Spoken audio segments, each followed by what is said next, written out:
Donc l'idée aujourd'hui était de faire une première conclusion de notre travail et de notre lecture de l'évangile de Matthieu. Vous vous souvenez, nous avons parcouru l'évangile et nous nous sommes arrêtés avant la passion et la résurrection du Christ.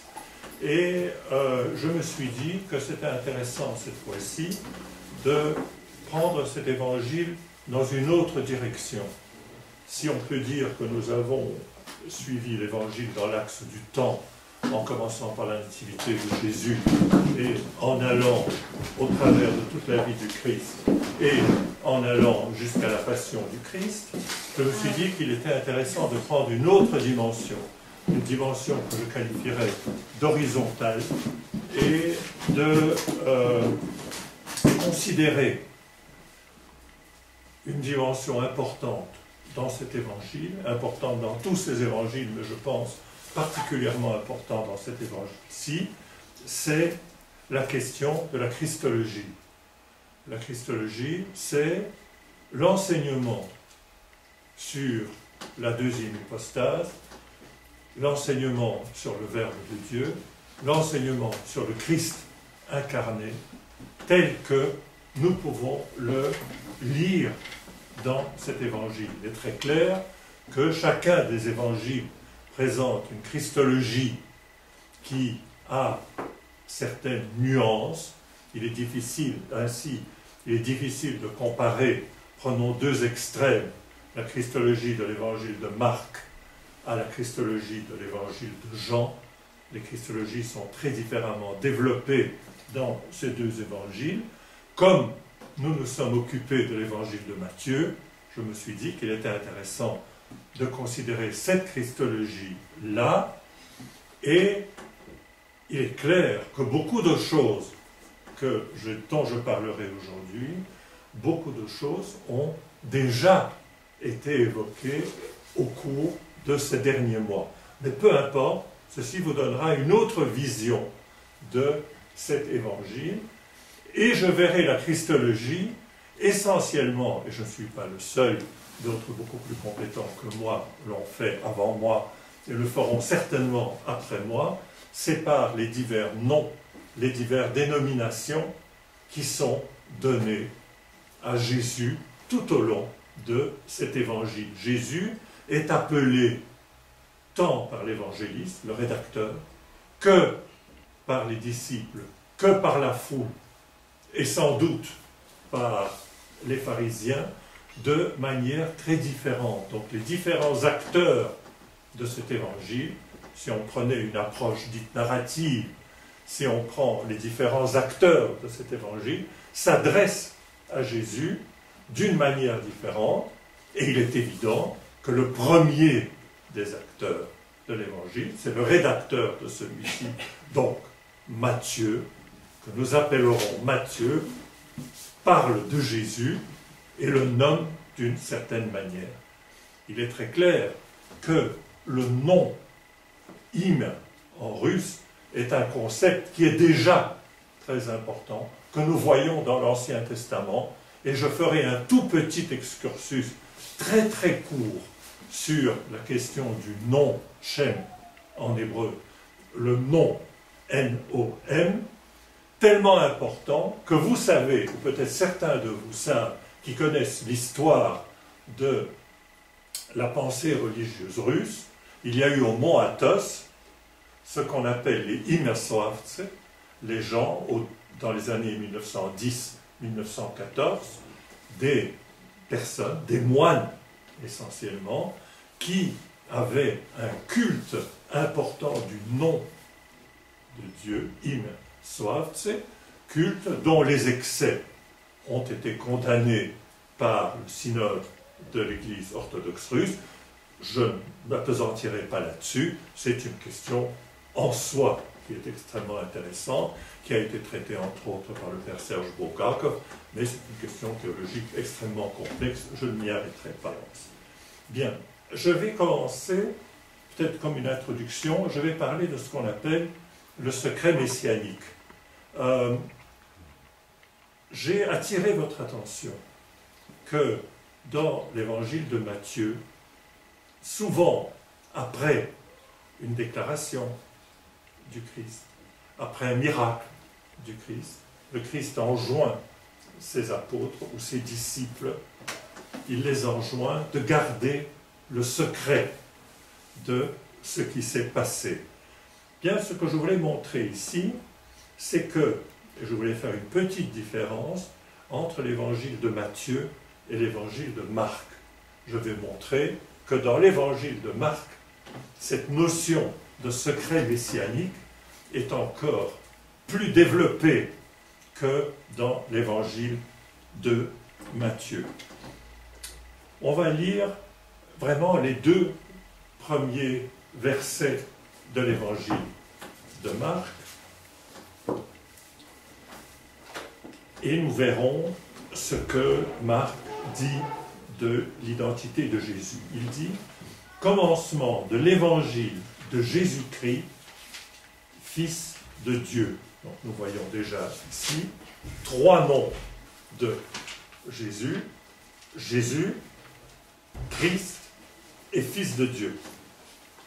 Ainsi qu'il est écrit dans le livre du prophète Ésaïe, ici une citation d'Ésaïe, où nous verrons un quatrième nom de Jésus, tous ces noms nous les retrouverons dans Matthieu, et une citation d'Ésaïe, en fait, c'est une citation complexe, il a mis deux citations ensemble, je n'y reviens pas, puisque notre objet n'est pas l'évangile de Marc.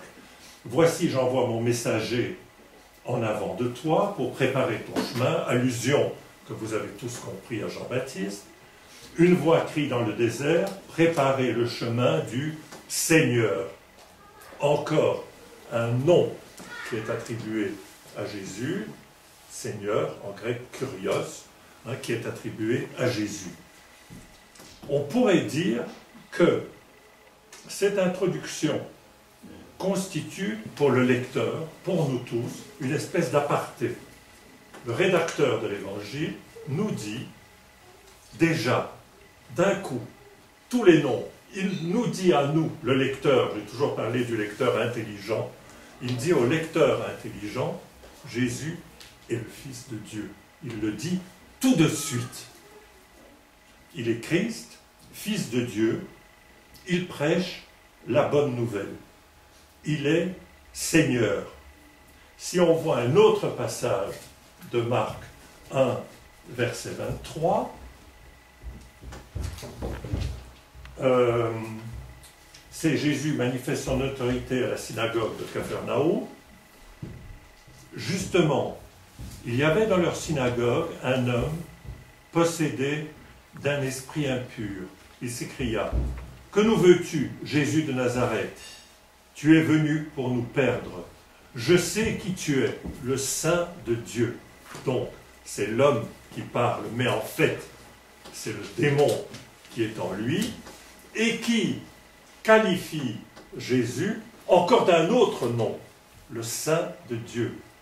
Je pense, si je ne me trompe pas, ce qualificatif, on ne le trouve pas tel quel chez Matthieu, mais c'est un qualificatif extraordinairement important, parce que vous savez que dans Isaïe, il y a cette triple exclamation « Saint, Saint, Saint ». On dit dans la Torah, on dit dans le Pentateuque, on dit un seul est saint, Dieu est saint dans le livre du Lévitique. C'est un qualificatif de Dieu.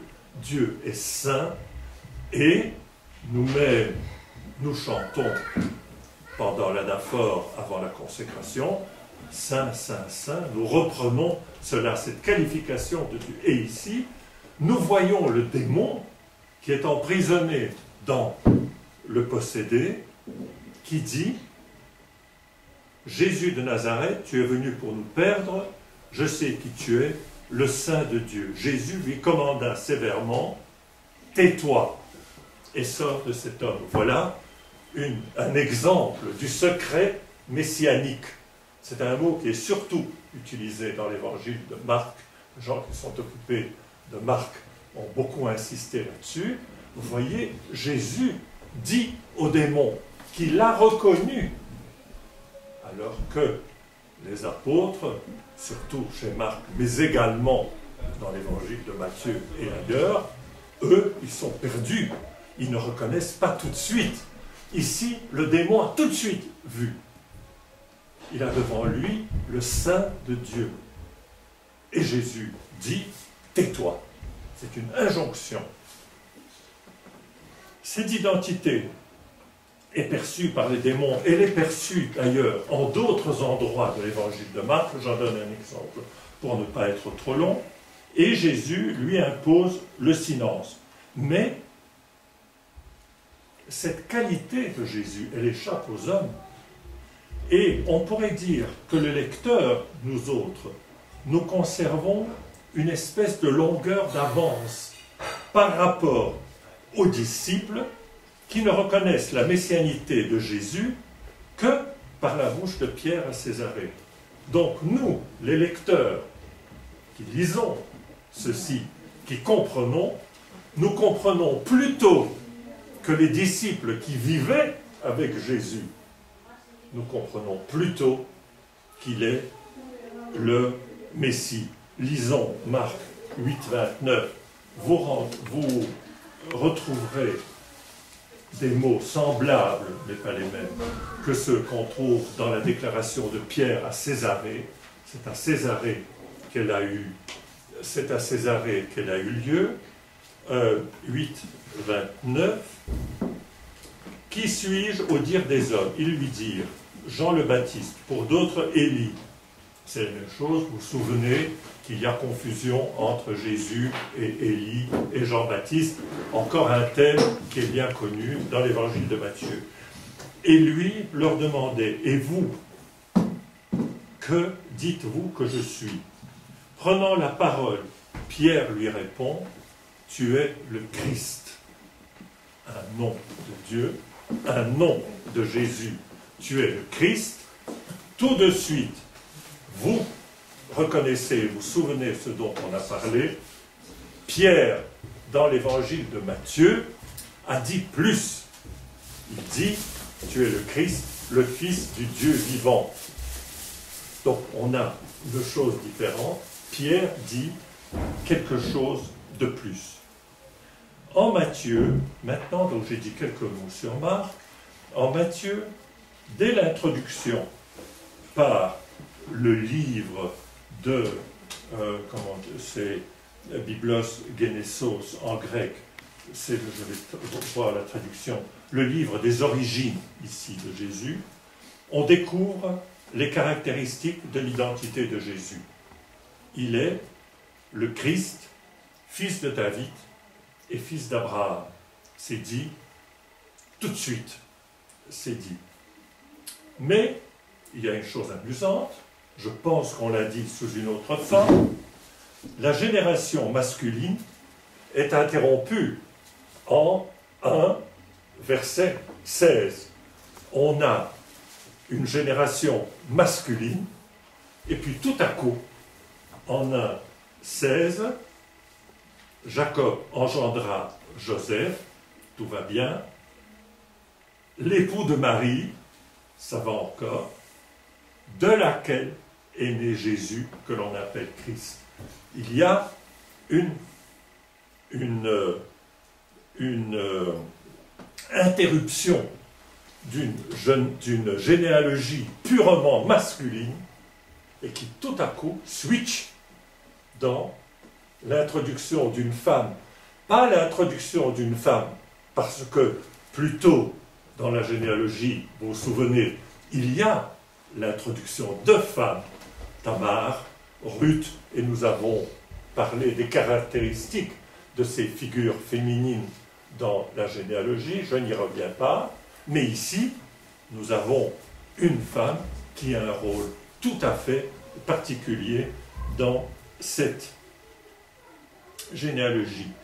En prenant un papier qui a été écrit par Camille Faucon, qui était un professeur retraité à l'UCL, qui s'est beaucoup occupé de l'évangile de Marc, il dit « La naissance de Jésus n'est pas le produit pur de l'histoire d'Israël, mais il est dû à une discontinuité voulue par Dieu. Il y a une discontinuité voulue par Dieu. La preuve, Marie est enceinte par le fait de l'Esprit Saint, par le fait de l'Esprit Saint, cette discontinuité est révélée à Joseph par l'ange, et elle est révélée au lecteur, à nous tous, par une première citation d'accomplissement des Écritures, c'est Matthieu 1, 23. Alors regardons, pour nous souvenir, Matthieu 1, 23.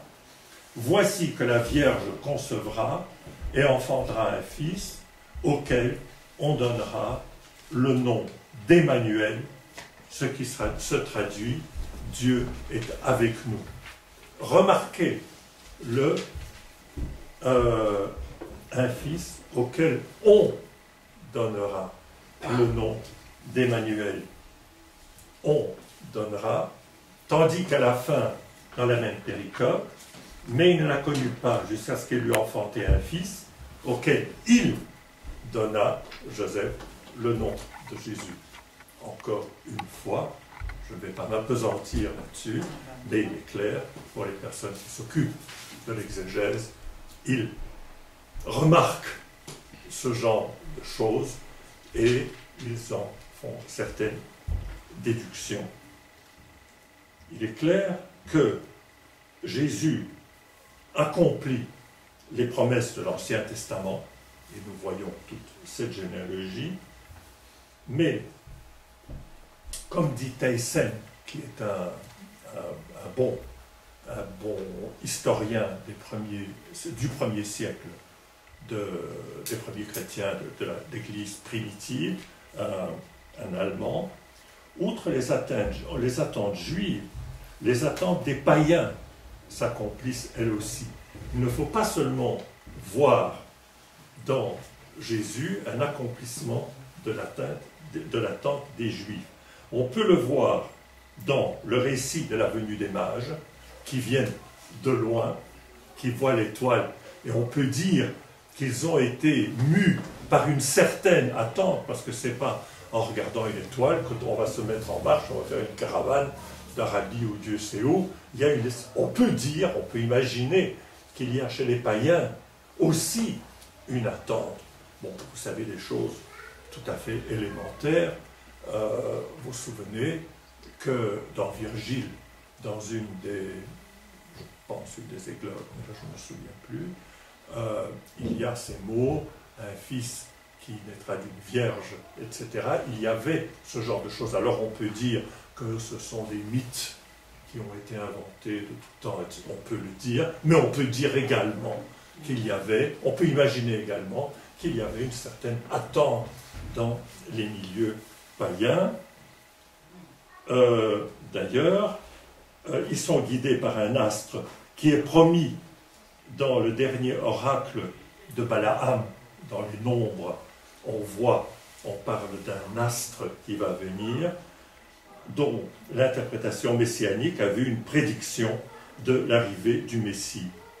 Jésus, ce qui veut dire Dieu sauve, il est le Messie, on le lit dans Matthieu, Messie en grec, Christ, en hébreu, Meshia, qui veut dire loin, on l'appellera Emmanuel, qui veut dire Dieu est avec nous. À la différence de Marc, les disciples reçoivent la révélation de l'identité divine de Jésus bien avant qu'ils la reçoivent dans Marc. Et on peut citer à cet effet un passage du chapitre 11, versets 25-27. Maintenant, on sera tout le temps chez Matthieu. Ah oui. 11, 25, 27, dont les critiques, les exégètes, soulignent des accents qui sont des accents johanniques, qui sont des accents proches de la haute théologie que l'on peut trouver dans l'évangile de Jean. c'est sur les rapports, c'est sur le Fils de Dieu, les rapports entre le Père et le Fils. Je cite, nous l'avons lu, mais je le cite. En ces temps-là, Jésus prit la parole et dit, je te loue, Père. Père, Fils de Dieu, Père. Encore un nom. Seigneur du ciel et de la terre, d'avoir caché cela aux sages et aux intelligents, et de l'avoir révélé aux tout petits. Oui, Père, c'est ainsi que tu en as disposé dans ta bienveillance. Tout m'a été remis par mon Père.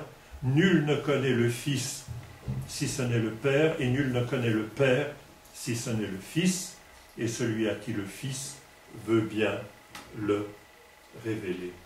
Donc, ici, une révélation déjà de l'identité divine, de la similitude profonde qui existe entre le Père et le Fils. Il n'est pas dit ici que Jésus est le Fils de Dieu, ce n'est pas dit, mais quand Jésus dit, c'est rapporté par l'évangéliste, nul ne connaît le Fils si ce n'est le Père, et nul ne connaît le Père si ce n'est le Fils, on peut parler d'une identité, on peut parler d'une même nature, on peut parler d'une même ousia entre les deux. Plus loin, et nous l'avons lu, à Césarée, qu'on a vu déjà chez Marc, au chapitre 14, 33, ce qui se passe après la marche sur les eaux, 14, 33, que disent, non c'est avant Césarée même, quand ils furent montés dans la barque, le vent tomba, ceux qui étaient dans la barque, donc les disciples, se prosternèrent devant lui et lui dirent, vraiment, tu es le Fils de Dieu. Donc voilà quelque chose de clair. Et ensuite, bien sûr, la déclaration de Césarée, de Pierre, j'en ai parlé tout à l'heure. Voilà quelques éléments que je voulais dire. Voilà quelques éléments que je voulais dire ici. Donc, comme j'ai dit, je vais parler des différents noms qui sont donnés à Jésus dans le Nouveau Testament. Dans l'Ancien Testament, le nom a une signification tout à fait particulière et parfois il désigne Dieu lui-même. Je donnerai deux exemples. Un qui est tiré de Exode 23, 21. Ce sont les recommandations avant le départ d'Israël. Et il est dit, je prends à 20, « Je vais envoyer un ange devant toi pour te garder en chemin et te faire entrer dans le lieu que j'ai préparé. Prends garde à lui et entends sa voix. Ne le contrarie pas. Il ne supporterait pas votre révolte, car mon nom est en lui. » L'ange, et ce que dit l'ange, doit être respecté sans discussion, parce que le nom, et c'est Dieu qui parle, son nom, parce que mon nom est en lui, c'est Dieu qui parle. Vous voyez cette importance du nom. Dieu dit, mon nom est en lui, donc vous devez suivre ce qu'il dit. Prenons un autre exemple dans un livre que nous n'avons pas du tout touché, je pense que je n'ai pas cité, qui est un livre deutéro-canonique, qui est le livre de Tobie.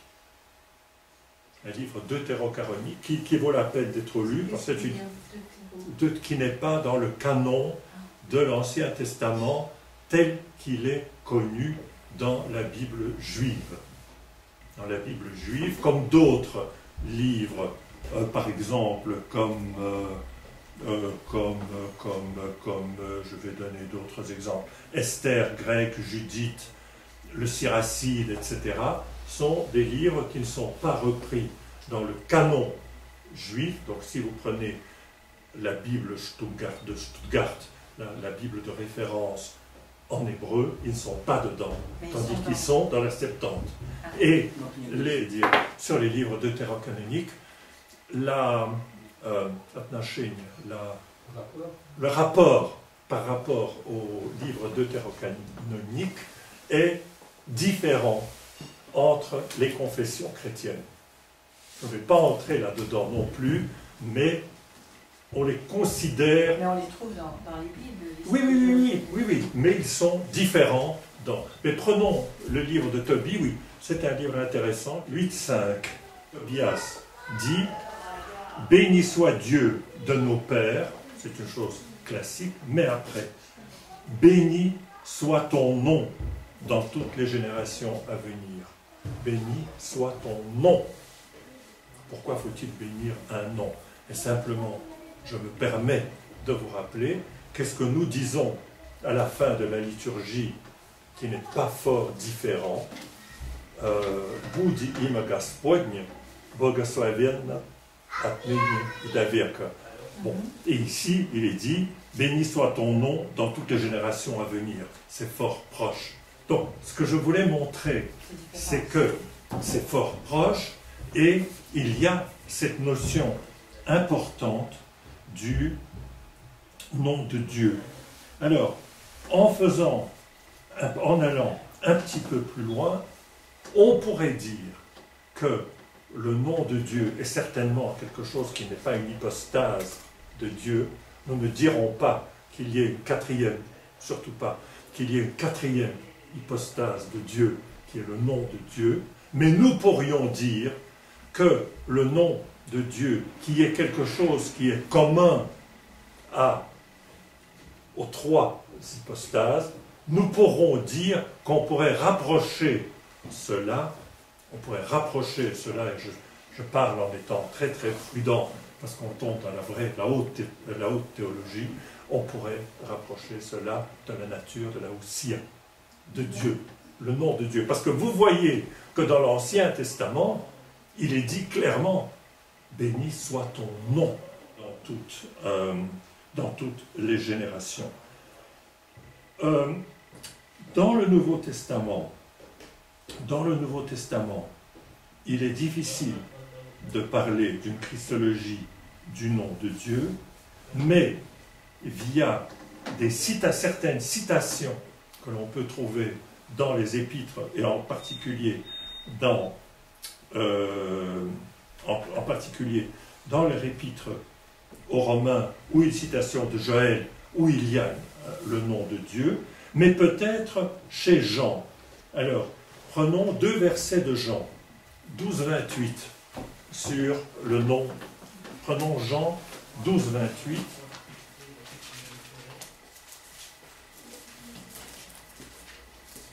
Vous voyez, c'est ce que j'avais dit au début. On est en train de faire une lecture horizontale à travers tout. Nous avons été préparés par une lecture verticale, temporelle, et maintenant nous sommes capables de faire d'autres lectures et de comparer les choses. Regardons 12-28, glorifie ton nom. Première chose. Le Notre Père. Oui, je suis d'accord, je veux montrer autre chose. Père, alors prenons un autre verset de Jean, 17,5, et je vais en faire une conclusion. Donc, Père, glorifie ton nom. Prenons 17,5, la prière de Jésus après la scène. Et maintenant, Père, glorifie-moi auprès de toi. Et ici, si on fait simplement les deux qui sont égales à une troisième, ils sont égaux entre eux, on peut dire que d'une certaine manière, il y a une christologie du nom, puisque glorifie le nom et glorifie moi, donc on peut dire que le moi est quelque chose comme le nom. Bon, ça c'est un petit excursus qu'on peut voir des traces dans le Nouveau Testament d'une théologie du nom, on peut voir des traces, mais c'est beaucoup plus important dans l'Ancien Testament. Donc, après avoir fait ces quelques remarques introductives, on va commencer par prendre les diverses dénominations que l'on trouve en Matthieu, et nous allons commencer par le nom Jésus, Fils de David, Jésus Messie. Ce titre est utilisé à 10 reprises en Matthieu. Donc c'est très important. Il n'est utilisé qu'à 3 reprises en Marc et Luc, donc beaucoup moins souvent. À 10 reprises, donc ça montre comme ce titre est important. Outre Matthieu 1:1, donc vous le connaissez, mais on le relira encore une fois. Livre des origines de Jésus-Christ, fils de David, fils d'Abraham. Il est clair qu'on peut se poser la question, mais nous ne la poserons pas. Dire pourquoi l'évangéliste dit fils de David et fils d'Abraham. Parce que David est un descendant d'Abraham, on le voit. Pourquoi y a-t-il cette insistance? Alors on pourrait l'expliquer de multiples manière.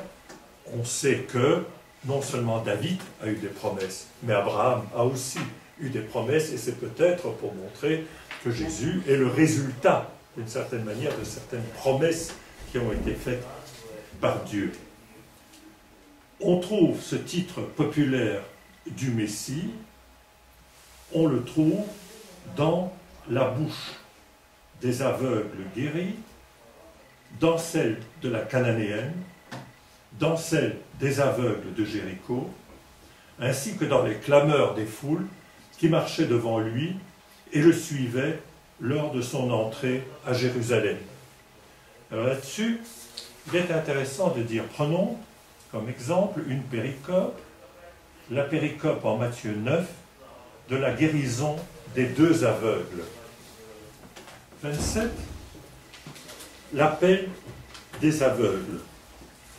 Comme Jésus s'en allait, 2 aveugles le suivirent en criant « Aie pitié de nous, fils de David ».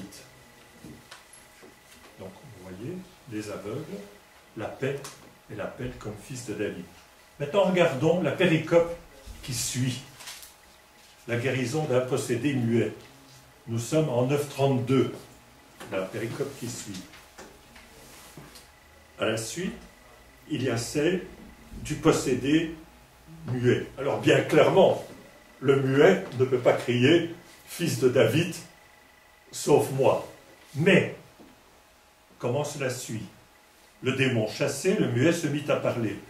Et les foules s'émerveillèrent et dirent « Jamais rien de tel ne s'est vu en Israël ». Donc, on voit les foules qui s'exclament, et les foules s'exclament, se réjouissent, acceptent d'une certaine manière, on peut dire, acceptent cette dénomination de Jésus comme fils de David. Mais voyons le verset suivant. Mais les pharisiens disaient, c'est par le chef des démons qu'ils chassent les démons. Donc on voit ces 3 moments. Celui qui va être guéri crie le nom fils de David, sauf quand il ne peut pas crier. La foule, elle, se réjouit. Les pharisiens disent et préfèrent qualifier Jésus de fabulateur, de magicien, etc., mais ne reconnaissent pas cette notion, ce nom de fils, ce nom de fils de David. Il faut dire que le peuple juif attendait, et nous l'avons vu, un Messie royal de la lignée de David. En Matthieu, Jésus se présente plutôt comme un Messie doux et humble de cœur. Matthieu 11, verset 29. Prenez sur vous mon joug et mettez-vous à mon école, car je suis doux et humble de cœur, et vous trouverez le repos de vos âmes. Jésus se qualifie de doux et humble de cœur. Ce n'est absolument pas le Messie royal tel qu'il était attendu par les Juifs. Il est clair qu'on pourrait presque dire que Jésus ici est un non-Messie. On pourrait presque dire cela, parce qu'il est le contraire de ce qu'il était attendu. Je suis doux et humble de cœur. Bien sûr, après, nous avons vu que l'entrée de Jésus à Jérusalem, c'est un peu la même chose. Plus encore, Jésus est le Seigneur, curios, de David, appelé à siéger à la droite du Tout-Puissant. Et ça, nous avons lu cette citation du psaume 110, le premier verset du psaume 110. On en a parlé, on a expliqué cela et on a expliqué l'argumentation de Jésus à ce sujet-là, où il met en grande difficulté les scribes et les pharisiens dans cette histoire-là. Donc il est appelé à siéger à la droite du Tout-Puissant. L'application de ce titre à Jésus entraînant, vous vous en souvenez, un rejet violent de la part des pharisiens. Puisqu'il dit « Je suis », pourquoi Dieu a dit à ses temps à la droite, Seigneur, etc. Par cette filiation, Jésus, fils de David, l'appartenance de Jésus au peuple élu, le peuple juif, ne souffre d'aucune contestation possible. Cependant, l'ouverture au monde extérieur, dont on trouve déjà trace dès le début des évangiles, prenons la généalogie, vous vous souvenez que les femmes mettent du sang extérieur, Ruth était une Moabite, qui met du sang extérieur dans la filiation de Jésus. J'ai parlé de l'adoration des mages de la même manière, mais c'est confirmé au dernier chapitre. Cette ouverture au monde extérieur est confirmée dans le dernier chapitre de Matthieu. Je prends le chapitre 28, les versets 19 et 20. Le ressuscité envoie ses disciples en mission. Jésus s'approcha d'eux et leur adressa ces paroles. « Tout pouvoir m'a été donné au ciel et sur la terre. Allez donc, de toutes les nations, faites des disciples. » Cette ouverture de toutes les nations, faites des disciples, les baptisant au nom du Père et du Fils et du Saint-Esprit. Donc ici, une formulation trinitaire.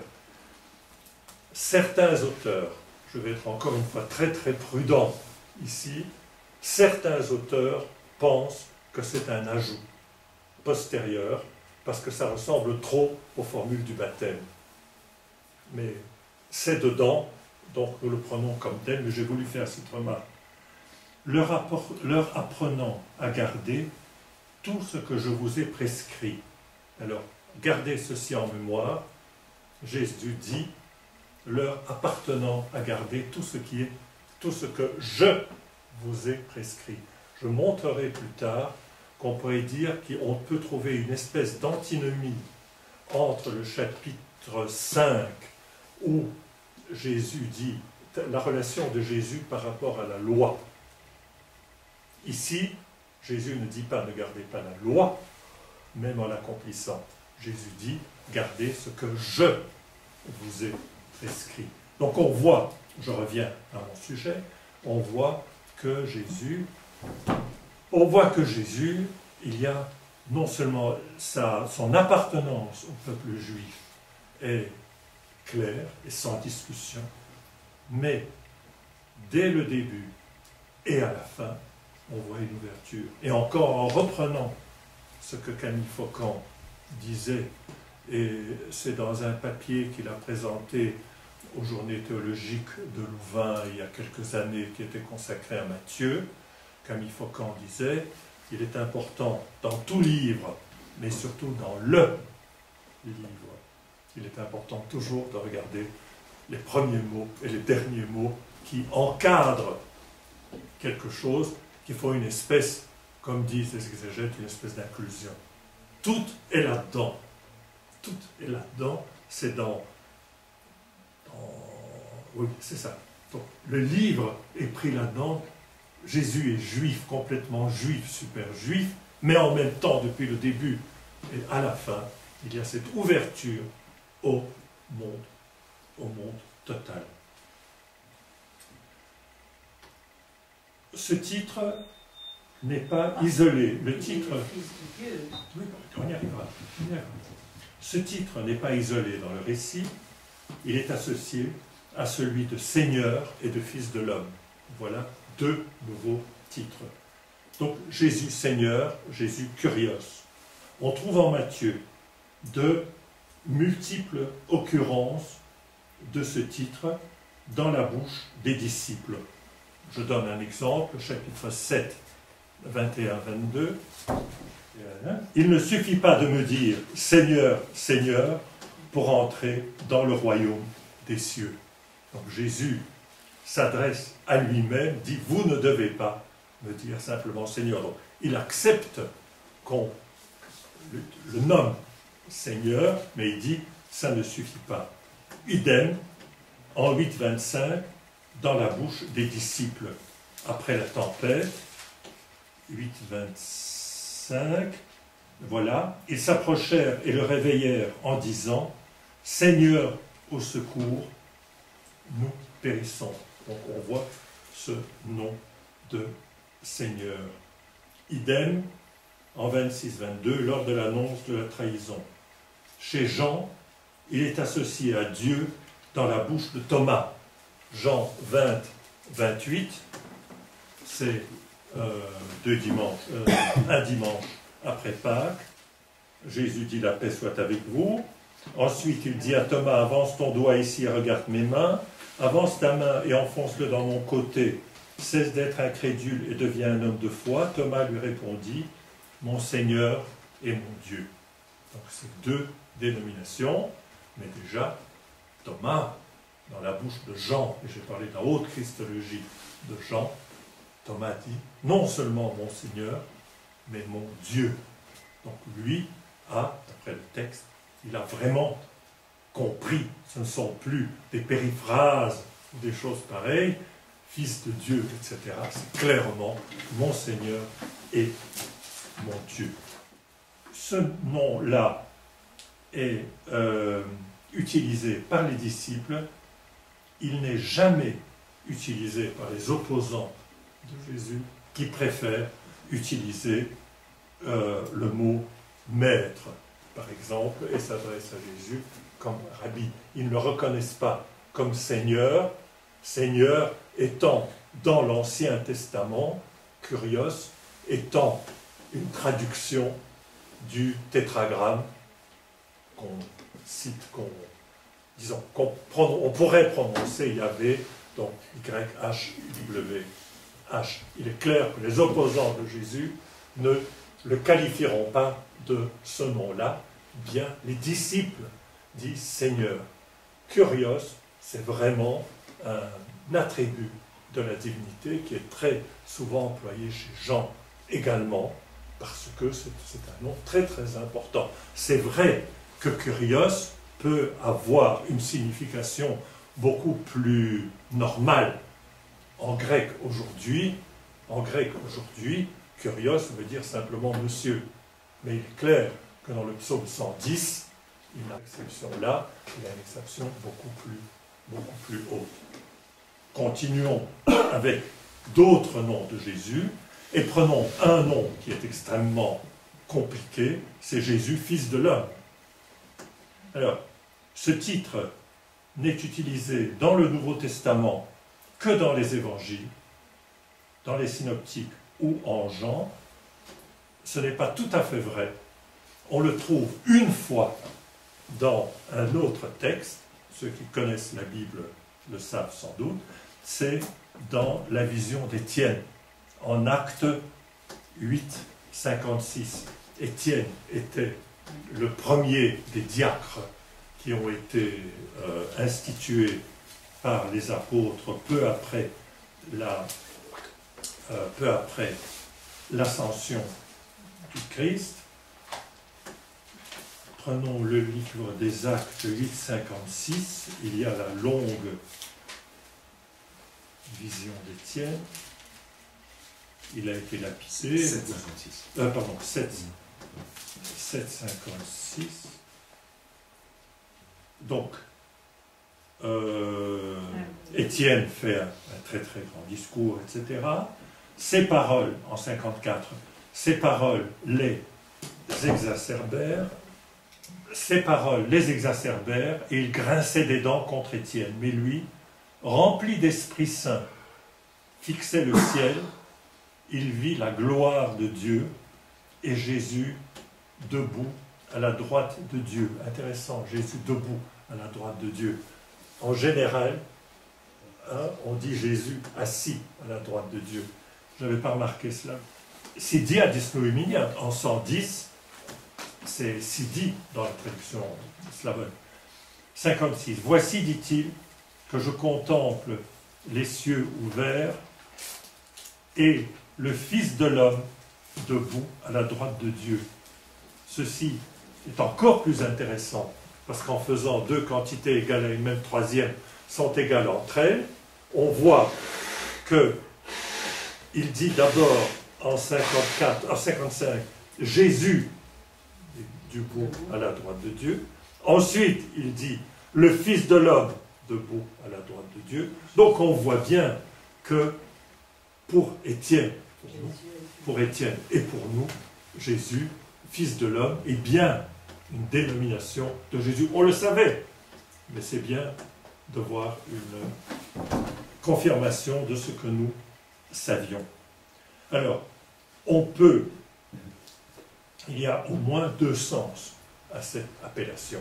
Il y a un sens on pourrait appeler un sens sémitique, Fils de l'homme, donc Ben Adam, ce qui signifiant l'homme, l'humain, quelque chose de général. Prenons par exemple, et nous l'avons vu, Matthieu 8, 20, les renards ont des terriers et les oiseaux du ciel des nids, le Fils de l'homme, lui, n'a pas opposé la tête. Je crois que là, il n'y a aucune volonté apocalyptique, etc. C'est l'homme, le Fils de l'homme, etc. Je crois qu'il faut le prendre de cette manière-là.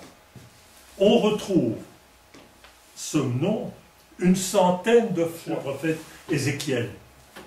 Curieusement, c'est Nichevavitch, qu'on lit le vendredi saint le soir, Fils de l'homme, et Dieu s'adresse à un homme, à Ézéchiel. Donc pour bien montrer que ceci n'est pas spécifique à Jésus-Christ. Prenons par exemple le début du prophète Ézéchiel, prenons le chapitre 2, voilà, et la voix me dit de 1, Fils de l'homme, tiens-toi debout, car je vais te parler. C'est une manière d'écrire qui était courante dans le Premier Testament et qui se retrouve également dans le Nouveau Testament. Il se réfère à l'activité terrestre de Jésus, mais il faut quand même dire, et nous le savons, car Matthieu, le Fils de l'homme, est bien plus encore qu'un simple homme, il est le maître du sabbat, nous l'avons vu, etc. Mais il y a une deuxième exception que nous avons vue également, mais que je rappelle, tout cela, il y a des répétitions dans ce que je dis aujourd'hui. Il y a la référence à la vision apocalyptique de Daniel 7, où le Fils de l'homme vient le dernier jour juger les pécheurs et sauver les justes. Prenons Daniel 7, verset 13. Là. Je regardais, je vais commencer peut-être plus tôt, oui, donc il y a des bêtes, etc. Ça ne nous intéresse pas ici. Je regardais dans les visions de la nuit, et voici qu'avec les nuées du ciel, venait comme un fils d'homme, il arrivera jusqu'au vieillard, et on le fit approcher en sa présence. C'est le fils d'homme qui, nous l'avons vu, devra juger à la fin des temps. Cette vision apocalyptique. Alors il est intéressant de prendre un verset de Matthieu que nous n'avons pas encore vu, qui se passe juste avant la passion de Jésus, c'est Matthieu 26, 64. Le grand prêtre dit à Jésus, « Je t'adjure, c'est juste avant, par le Dieu vivant, de nous dire si tu es toi, le Messie, le Fils de Dieu? Question du grand prêtre. Et la réponse de Jésus est intéressante. Dans sa réponse, il combine deux versets ou deux allusions à l'Ancien Testament. Je lis la réponse de Jésus. Tu le dis, seulement je vous le déclare, désormais, vous verrez le Fils de l'homme siégeant à la droite de la puissance. Ça, c'est une référence, une allusion au psaume 110. Le Fils de l'homme, et venant sur les nuées du ciel, c'est une référence à Daniel 7 que je viens de lire tout à l'heure. Donc Jésus, dans sa réponse, associe deux passages de l'Ancien Testament, et c'est ce qui fait sa réponse au grand prêtre, où il montre en même temps sa qualité de Fils de l'homme, qui, dans l'acception de l'Ancien Testament de Daniel 7, va venir juger, de ce qu'il a dit précédemment, va juger les hommes, et en même temps il dit, par référence à Psaume 110, qu'il est appelé à siéger ou à être debout dans le discours d'Étienne, dans la vision d'Étienne, à être debout à la droite du Père. Alors, il y a encore une autre dénomination. Jésus est le serviteur de Dieu. Là, on verra les allusions à Isaïe, le serviteur souffrant. Ce titre ne peut être trouvé tel quel en Matthieu, mais on peut le voir via une allusion, une citation de l'Ancien Testament. Matthieu présente en 8, 16, 17 les exorcismes et les guérisons de Jésus comme accomplissement de la parole d'Isaïe, Isaïe 53, 4. Alors prenons 8, 16, 17. Voilà. Le soir venu, on lui amena de nombreux démoniaques, il chassa les esprits d'un mot et il guérit tous les malades, pour que s'accomplisse ce qui avait été dit par le prophète Isaïe, c'est lui qui a pris nos infirmités et s'est chargé de nos maladies. Ça, je dis, il n'y a pas une relation directe, il n'y a pas le mot serviteur qui est là, mais c'est dans la partie du deutéro-Isaïe, ce qu'on appelle le deuxième Isaïe, il y a trois, d'après la technique, quoi.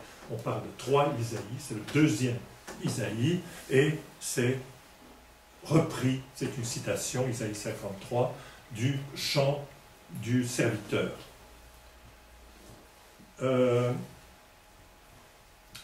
En Matthieu 12, 18 et suivant, Jésus recommande à ses disciples de ne pas faire connaître son identité, afin que soit accompli ce qu'a dit le prophète Isaïe, en citant un autre passage d'Isaïe, « Voici mon serviteur que j'ai élu ». Donc, si vous voulez, il y a également, Jésus se présente comme accomplissement de la prophétie d'Isaïe qui dit Jésus est le Fils de l'homme. Ensuite, le dernier, c'est Jésus, Fils de Dieu. Enfin, on y arrive. Cette appellation est appliquée au Messie en 2 Samuel 7, 14. De Nathan à David, et il est dit, c'est lui qui bâtira une maison pour mon nom. Tiens, intéressant, c'est lui qui bâtira une maison pour mon nom. Je reviens au début de ce que j'ai dit, le nom. Ici, on bâtit une maison, pas pour le Seigneur, mais pour le nom du Seigneur. Un temple pour le nom du Seigneur. Je ferme cette parenthèse, et j'établirai à jamais son trône royal. Je serai pour lui un père, et il sera pour moi un fils. Donc, Dieu dit, pour le Messie, je serai pour lui un père, et il sera pour moi un fils. Donc, on trouve les racines de cette acception. Jésus, Fils de Dieu, on le trouve dans l'Ancien Testament, dans les livres historiques de l'Ancien Testament. Ce titre lui est décerné par ses disciples en 14, puis par Pierre en 16, nous l'avons vu, la confession de Césarée.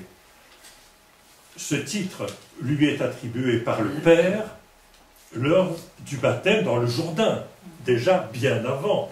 Chapitre 3, 17, « Tu es mon fils, en lequel j'ai mis ma complaisance », je cite de mémoire, mais également, il lui est attribué par le Père à la transfiguration, au chapitre 17, 17,5, comme il parlait encore, voici qu'une nuée lumineuse les recouvrit, et voici que de la nuée, une voix disait, et on sait que le Seigneur Tout-Puissant apparaît et a apparu à Moïse dans la nuée, donc c'est bien de là que ça vient, et voici que de la nuée, une voix disait, celui-ci est mon fils bien-aimé, celui qu'il m'a plu de choisir, écoutez-le. Donc Dieu, le Père, dit, ceci est mon fils bien-aimé. Donc, deuxième chose. Enfin, par le questionnement du grand prêtre que nous avons vu et sa confirmation par Jésus, nous venons de le voir, 27, 64, on le retrouve à plus d'une reprise dans la péricope de la tentation de Jésus dans le désert, dans la bouche des démons. Hein, vous vous souvenez que les démons, eux, savent qu'il est le Fils de Dieu. Mais Jésus n'est pas seulement le Fils de Dieu, Jésus est l'unique Fils de Dieu. Celui qu'il appelle si souvent en Matthieu, comme tu disais, mon Père. Matthieu est sans doute celui des trois synoptiques qui insiste le plus sur la relation directe, intime, entre le Père des cieux et son Fils. J'ai lu le passage de Matthieu 11, où je disais celui qui connaît le Père et le Fils, etc. Et également tout l'épisode du jardin de Gethsémani pendant la Passion. On peut vraiment parler d'une relation, est-ce que le mot intime est le meilleur mot ici? Je ne sais pas, une relation profonde entre le Fils et le Père dans le jardin de Gethsémani. Alors, je voudrais faire quelques remarques finales. D'après la tradition des pères les plus anciens, et ici je reprends une bonne introduction qu'on trouve dans la top, mais on peut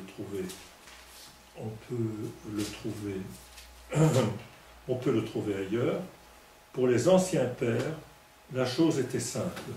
Le premier évangile avait été écrit par l'apôtre Matthieu pour les croyants venus du judaïsme.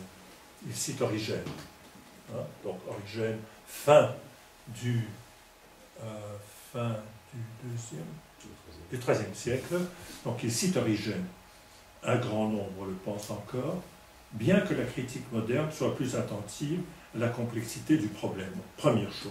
Deuxième chose, et là, il cite Ignace, ordinairement, on estime qu'il a été écrit en Syrie, peut-être à Antioche, ou en Phénicie.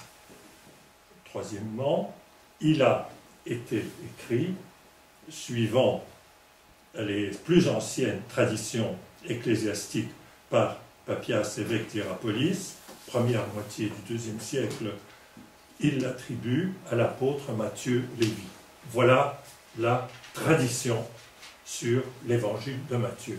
Il est clair que, et ce n'est pas l'objet de cette séance aujourd'hui, le père Léonide en a beaucoup parlé, donc il y a la science moderne sur l'ensemble de ces points à des vues qui ne sont pas toujours cohérentes avec la tradition antique. Full stop. Donc, on dit, l'évangile de Matthieu a été écrit pour des chrétiens, certainement des chrétiens. Étaient-ils d'origine juive ou non? Ça, c'est encore discuté, mais certainement pour des chrétiens qui connaissaient les usages juifs.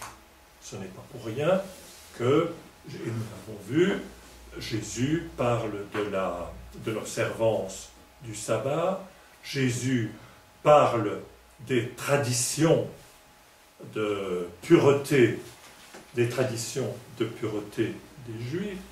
Jésus même, dans ce que nous l'avons lu, se dresse contre peut-être des exagérations rabbiniques de la Torah. Certaines exagérations rabbiniques vont plus loin que les prescriptions de la Torah. Il est clair que Jésus parle à des gens à qui ce genre de questions sont familières. Maintenant, la science actuelle, et je suis très très prudent là-dessus, parce que des papiers, des livres sont encore écrits à ce sujet-là. Est-ce qu'il s'adressait à des Juifs qui sont devenus chrétiens? Est-ce que c'était une des sectes qui étaient parmi les Juifs, etc. Beaucoup de théories existent aujourd'hui.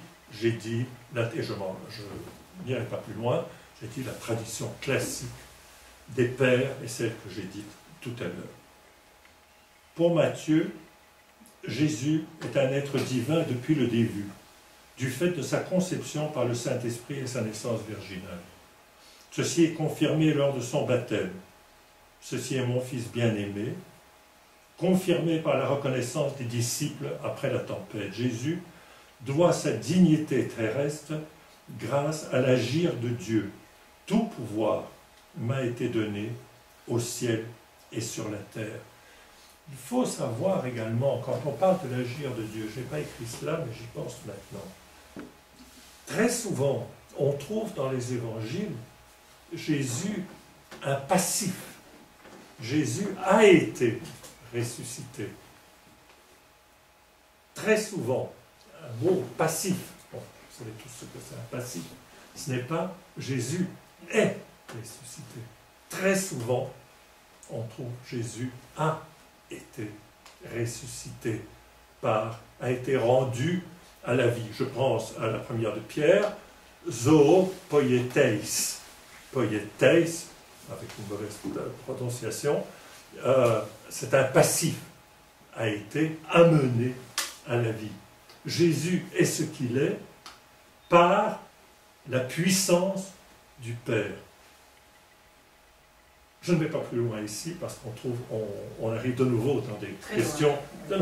On arrive dans des questions théologiques. Dans Matthieu, l'accent est mis plutôt là-dessus.